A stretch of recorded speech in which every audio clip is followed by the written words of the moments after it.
Actor William Finley passed away on April 14th, 2012. We spoke to Mr. Finley in 2007 as part of our tribute to director Brian De Palma. Mr. Finley started his career with Mr. De Palma way back in their college days at Sarah Lawrence.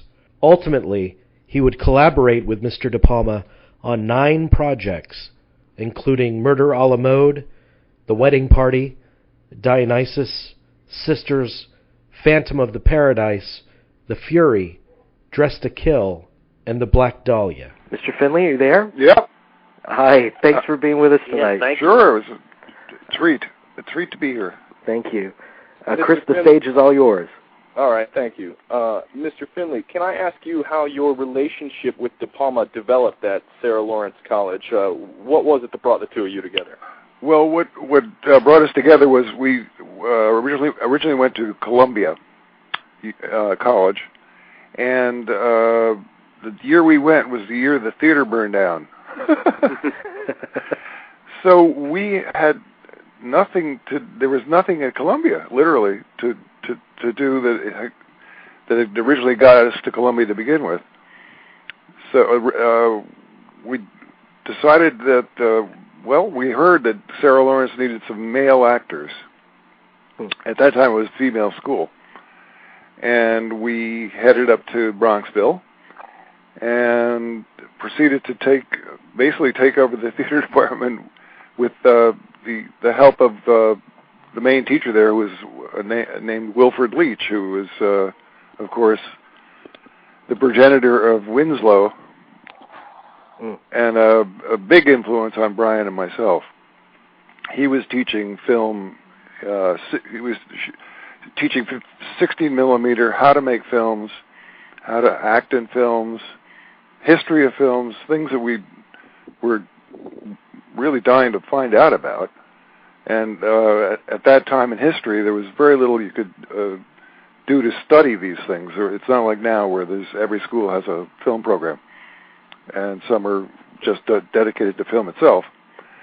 So basically we started studying movies and plays, historical, like Stravinsky and Yeats, and just wonderful theatrical masters together. And then came back to Columbia and started a drama club there, which then imported Sarah Lawrence to Columbia. Oh, okay. And then you started making the short films with him. Like in the early days, you made the film. It's Wotan's Wake. Is that right? Right. Wotan's Wake is again, when you see it now, it looks rather strange. Then it looked rather amazing. It was like a real art film, but in the art film were satires of sort of art films of the time, like Dolce Vita and Blow Up, and not Blow Up, but for the first Antonioni, which I can't even remember the name of. It had Phantom of the Opera in it, Godzilla. It's just a pastiche, and it made a lot of references through very obscure movies at the time. Wonderful movie. At that time, was he already the sure-handed, uncompromising director that we know him to be now? No, he's stylistically, he's always had a really good idea of what he wanted to do. And that film was based on German Expressionism. Black and white, very jagged edges, lighting, odd lighting, moving lighting, cracked mirrors. If you see it, you'd understand. It's very Caligari-like. So that's what got him going. The look of films, the way they look. Well, that comes across. Yeah, and it shows up in a lot of his films later on, including the last one, Black Dahlia. It does. You're right. You've known him probably longer than anyone else in his professional career. How do his films reflect his personality? They're very much like him. They have very cool exteriors. They usually have a heart in the middle of them. It is very, very open and warm. the look, of course. So he's very complicated, almost too complicated. I mean, I was listening to your last guest talk about, how critics rejected him. They did seize upon his treatment of women and the supposed borrowings from Hitchcock, but when you get right down to it, even if you look at Sisters, which is obviously, influenced heavily by Hitchcock, they're not the same things. There's a psycho-like killing, but that's as far as it gets. There's nothing about a Siamese twin ever in Hitchcock. Mm-hmm. Right. So they sort of seized on this thing and stuck it to him for his whole career, which I think was unfair. Oh, very unfair. And now it's, of course, everybody's supposed to go out and borrow from everybody. Yeah. So it's a different thing. But then they literally pasted him over with this. And in every picture they tried to find out what he might have borrowed from something. So it became like the tagline for De Palma, much to his regret. I mean, it's a shame. Yeah, it's really unfair. Because I think he's one of the most original, certainly of that era, filmmakers. There's nobody who makes films except maybe Marty. Scorsese, who's given anything to films that took them forward. Well, I have to ask you. You mentioned Sisters, which you, of course, were in, but right after Sisters in 1974 was The Phantom of the Paradise. Right. And the film has, first of all, let me say that I love the film. Great. And it has this gigantic cult following, specifically in Winnipeg, where we received these really excited emails from some fans of the movie that are telling us that Winnipeg, they have a festival for the movie. They love the movie. Well, of course it's self-serving, but the Winnipeg people are the audience that were supposed to be for the film. They're supposed to be nationwide for the film. I mean, they were very intelligent. They got the references. They were hooked by the story. They didn't think it was a farce. They didn't think it was ridiculous. They loved the music, because Winnipeg's a big music town for Canada, the biggest probably. And it's so heartwarming to get that appreciation from people. But what you put into it, finally, 25 years, 30 years later, it comes back to you. Right.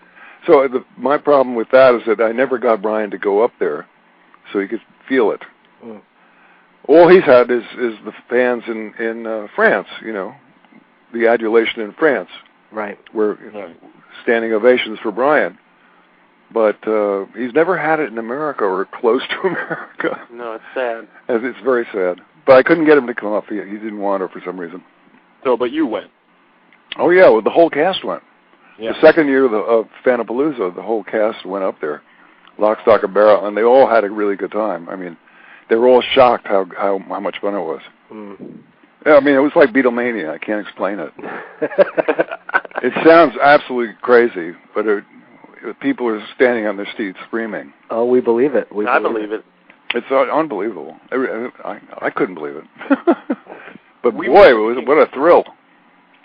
We were speaking earlier about his earlier films, Greetings, Hi Mom, and how they were mostly comedic and satirical. And right. Do you notice the presence of that comedy and the satire in his films still? Yeah.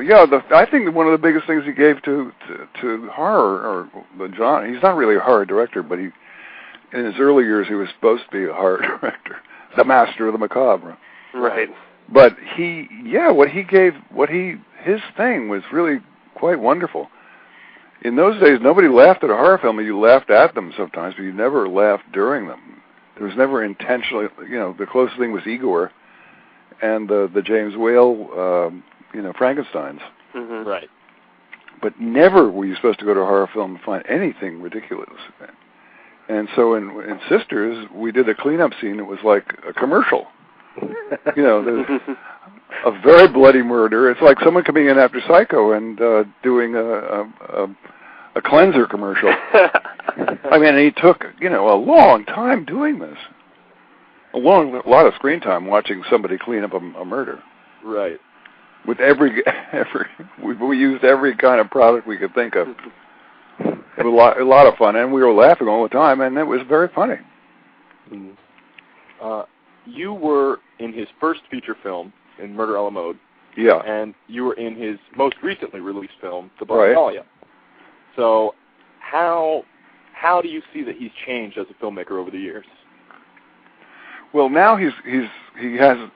In those days, he was just a kid, and he didn't have the respect. You know, he had to prove himself with the crew every time. Mm-hmm. Now he's literally like a master that comes on the set. You know, it's like Fellini comes in the room, and nobody's saying, "Well, shouldn't you put the camera over there?" Or, you know, wouldn't it be better if we mic'd it here? Or how about if we cut the scene there? You know, well, it's going on too long. Why don't we drop this tracking shot? It's costing too much. None of that now. I mean, if there are any kind of those battles, they're all behind the scenes before the film is made. You know what the costs are, and he's got very good producers, so they fend off any problems. So he's much more relaxed. You know, he can deal with the actors. He can joke, which is unheard of. In the beginning, he never joked about anything because it was too hard to keep all the balls in the air. I mean, one of the hardest things about directing is just finding out where every little thing goes and keeping it in your mind. So now he can sort of keep it in his mind. He doesn't even use storyboards anymore, hardly at all. Really? The last one I remember that was really heavily storyboarded was Mission Impossible, where he knew where all the slide points are, all the big adventure points were, and they were heavily storyboarded. So what about with actors? I mean, does he enjoy working with actors? He's really started to like working with actors. He, has actors return to do parts for him over and over. He's very comfortable with actors. I haven't been on a set when he's had a difficult time with an actor in a long time. What about ad-libbing? I mean, happy accidents and things like that. Does he allow for that during the I would say less, but I'm sure on something like Redacted, he's fine with the accidents. See, Redacted is another. He's going back to the rehearsals, where he's all ready to shoot. He's got the scene ready to go. They all know everything about the scene that there is, and they've improvised whatever they're going to add to it. How does he direct? Is it through suggestion, or is there a lot of detailed talk about crafting the character? Or if an actor needs that, he'll go do it. He'll sit down. He'll go work with Josh Hartnett if he has questions about how to do some like a major part. They'll go over it as carefully as they want, or any direction he wants to go. Right. But generally, he lets people do what they do, as long as they know what marks they have to hit and where the camera's going to be. Now, what about the two of you? Do you guys have kind of a shorthand on the set? You've known each other for so long and worked together so often. Yeah, I can tell when he didn't like a take before he even says he doesn't like the take. Right. You know, you can tell how quick he's moving, how tired he is, or I wouldn't say there's a code, but there's definitely, once you've worked with him, you have an idea of how he works and what he wants. Oh yeah. I know this is the last question we got to ask. I know it's hard to be objective because you've been in so many of them, but do you have a favorite De Palma film? I've been watching Untouchables over and over. I can't, it's like one of those films.